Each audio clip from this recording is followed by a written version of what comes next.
entitled Client Learns that Professionals Can in Fact Walk Away. I work as an engineer. I do some consulting on the side, but typically only for people I know and as a favor. A good friend asked me to help his in-laws, who were doing some fairly massive additions. I agreed solely because he asked me to. This is not something I have any interest or need in doing except as a favor. It's an old house and had "can of worms" written all over it, with some of the changes they wanted to do. Now he warned me that the mill can be unpleasant, but that was an understatement. She seemed to think that because I was being paid, I charged probably 1/10 what a business would, that she could snap her fingers at me like a servant. I had a few unpleasant emails with her, but it was tolerable. She was rude when I was pointing out issues with their plans, but nothing too extreme. That changed when I started trying to find a time for me to stop by and inspect a few areas of the house to verify some information. I offered times to stop by on the weekend, but that didn't work for her. Tried evening times, still a no. Nope, she wanted me to stop by during my office work hours because that was best for her. When I told her no, this gets done on the weekends or in the evening, she went from rude to incredibly hostile, telling me that she is paying me, LOL, and that I work with her availability, not the other way around. CC'd my friend in on the chain, told them I was out and to have fun working with whoever they get. Friend apologized. I said, "No worries, not my problem anymore." She emailed back, quite stunned that I was walking away, telling me that it's not how business is conducted. I didn't bother responding. Calmly. About 3 weeks later, I get an email from the husband now, asking me if I would reconsider, and he promises that his wife won't speak to me or be involved in any way. I hear from my friend that while the quotes came back much higher, which was tolerable for them, but it was how long the wait was. They just bought this house and wanted to move in ASAP. But it's an incredibly busy time of year for the industry. Turns out when companies you reach out to are drowning in work and you have a potentially convoluted and messy project, they aren't chomping at the bit to get your business. So now they are going to lose the trades they lined up because design would be a month or 2 out. I passed on the request as I struggled to believe she would be kept in check and had no desire to bail her out. Coworker told HR I was being exclusive for not inviting her to my wedding. This was honestly one of the weirdest work things I've ever dealt with. There's a woman in my office I'm friendly with, but not close to. We've had small talk here and there, nothing deep. No lunches together, no real outside of work connection. She found out I was getting married and asked when the wedding was. Then she straight up asked if she was invited. I kinda laughed and said, "Oh no, it's really small. Just close friends and family." I didn't think anything of it. She got quiet and a little cold after that. But I figured, okay, maybe awkward moment, whatever. Fast forward a few days later, I get a meeting invite from HR. Turns out, she filed a complaint saying I was being exclusive and creating a hostile environment by leaving people out because I didn't invite her to my wedding that I'm paying for that isn't even work-related. So I had to sit in this HR meeting and explain that I'm not required to invite coworkers I barely know to my literal wedding, that it's a personal event, that it has nothing to do with work or who's in the office. HR honestly looked just as confused as I was.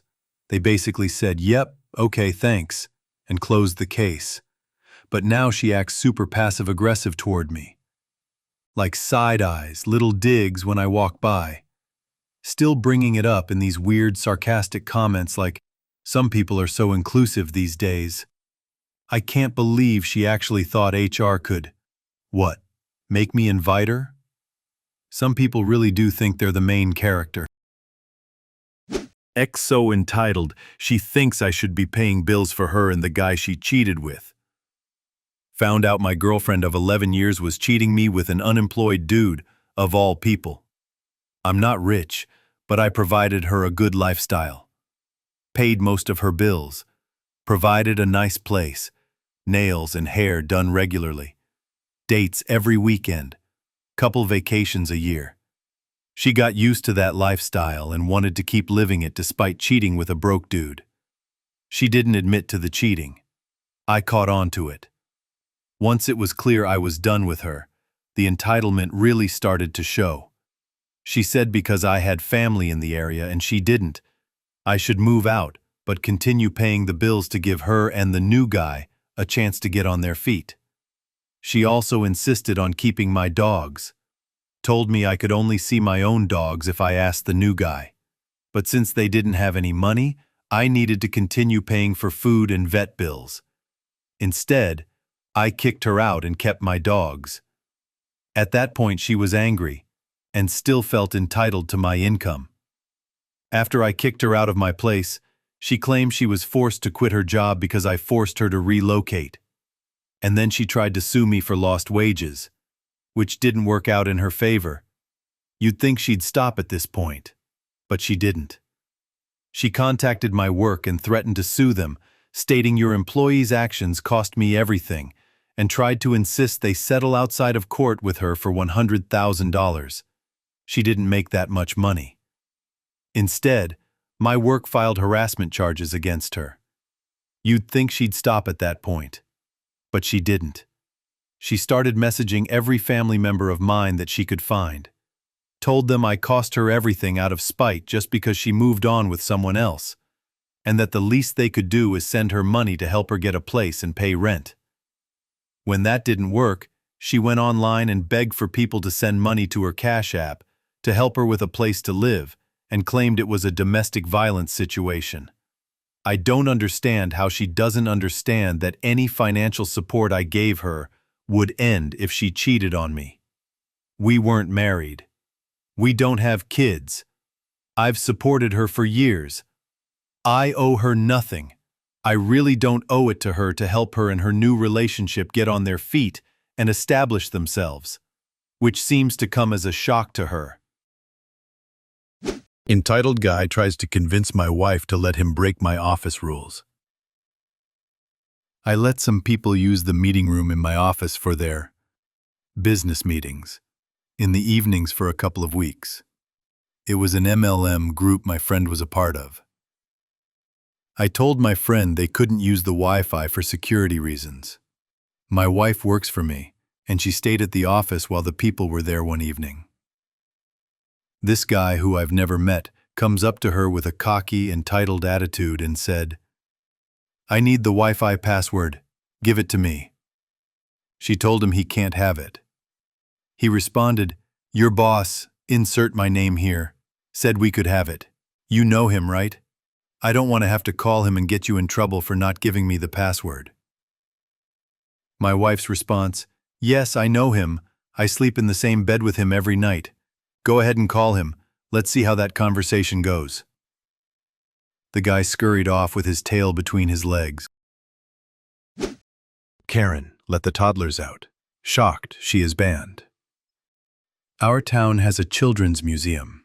It's cute, full of activities from baby through 9 or so. The baby and toddler areas have gates that latch for obvious reasons. Well, Karen decided she would use authority to have her toddler leave. So she opens the toddler gate and tells her child it's time to leave now. Well, her kid doesn't move and clearly wants to stay and play. Instead of closing the gate, retrieving the toddler, and going on with life, Karen decided to hold the gate open and start demanding her toddler listen.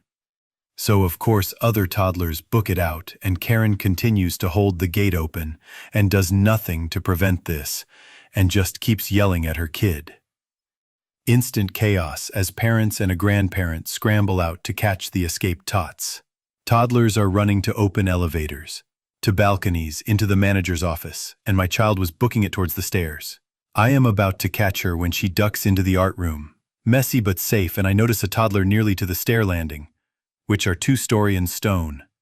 Glance quickly and see Grandma going as fast as she can, but nowhere near fast enough. So I leave my kid to her painty fate and snatch up Darius and deliver him to a grateful Grandma. I hear a dad say close the gate as he has one twin in surfboard meltdown and another has just booked it out of the gate towards me in the paint room.